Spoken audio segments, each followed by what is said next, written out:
My name is Izzatul Akila binti Hamdan, a matric holder A21-82516.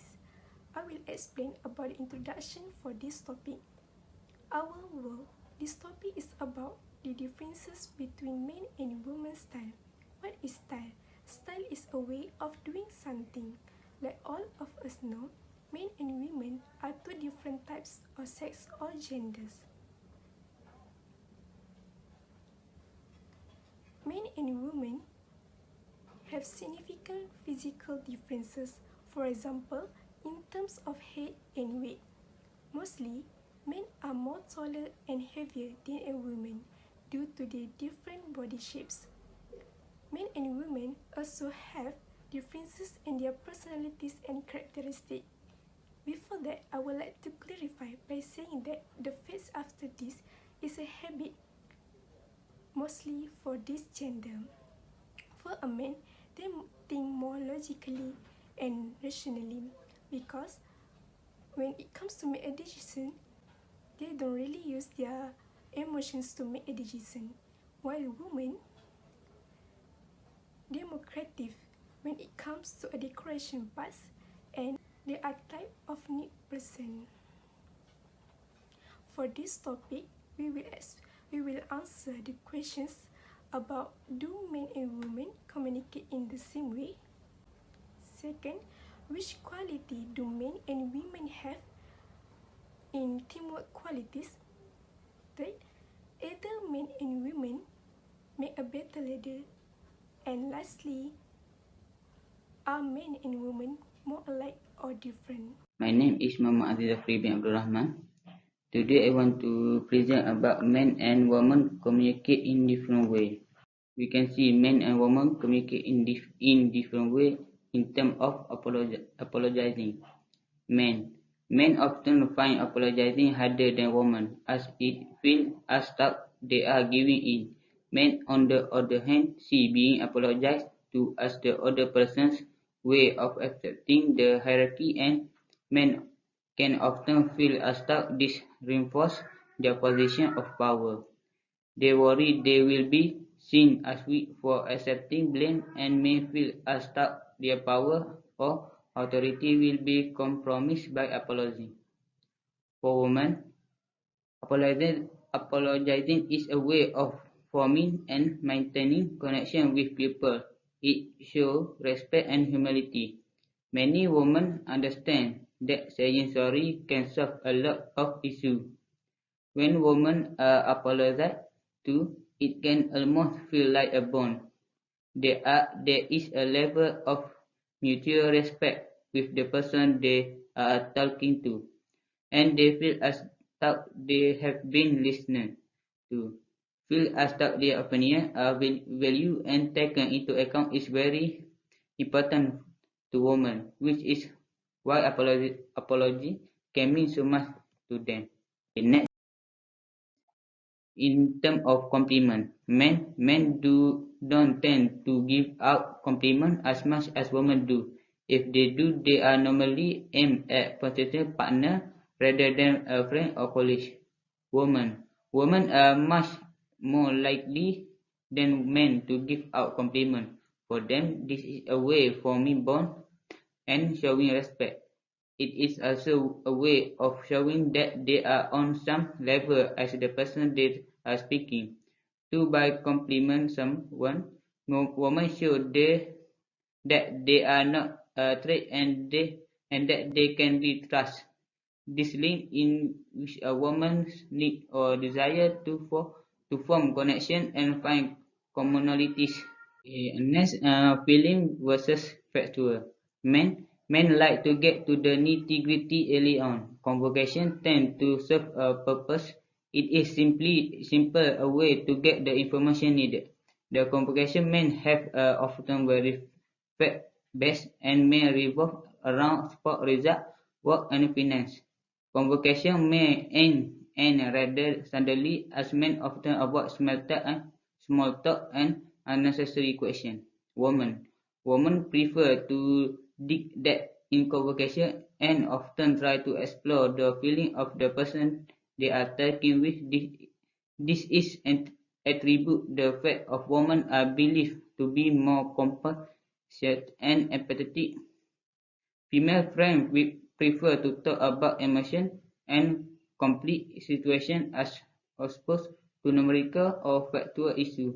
Women tend to be happier extending convocation than men do. Okay, that's all from me. Thank you. My name is Amir Faris bin Ishaq. My metric number is A212A2388. Okay, today I will continue the discussion by continuing question number 2. Okay, so my point is, both men and women has their own advantages and disadvantages of being a leader. Firstly, men can working rationally. A good man can isolate individual problem from the work that he face. He can control himself from doing things that exceed his ability. Then knowledge is important because he need to be broad-minded to produce a steady job. For women, she has their own personality to be a good leader. Women can make a quality work, even they look at a job, it become a perfect result. She always follow work rules, so laws should be followed in order for more order work. But both of them has the advantages of being a leader. It depends on individual to control their style to be a good leader. So for me, both of men and women can be a leader. That's all. Thank you. My point is both men and women can be a good leader. Firstly, for me, men have physical endurance. Men are created with physicalities that are inherently stronger than women. Secondly, men can work in a team. When it comes to work, men have a high level of mental, emotional, and physical resiliency. Men can work together in a team to overcome numerous challenges and obstacles. And last is, men have leadership responsibilities. Men must lead to trust that is carried out with a complete feeling of responsibilities.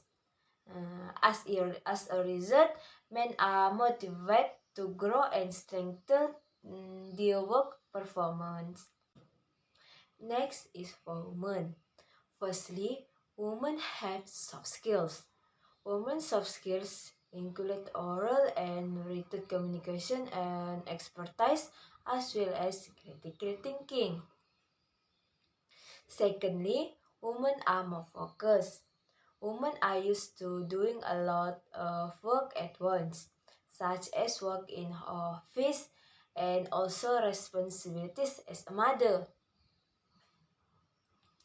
This makes women be able to be more focused despite having a lot of responsibilities. And last is, women are more sensitive. When any problem occurs, women can find out more quickly. As a result, women seek a variety of a solution to solve their problem. Thank you for Suzy. My question is, in your opinion, are men or women more different or more similar? And my answer is, in my opinion, men and women are more numerous, different in terms of three factors. First, way of thinking. Men think faster than women. For the example, men are smarter at memorizing road maps than women because most women only remember a few words at a time. Men prefer to think about their future. The way men and women think may be quite different, but men prefer to use shortcuts in thinking than women. Second, about maturity. Men the most mature because they are using the intellect, while women prefer to use emotion. Not only that, in marriage, the power of divorce is also available to men.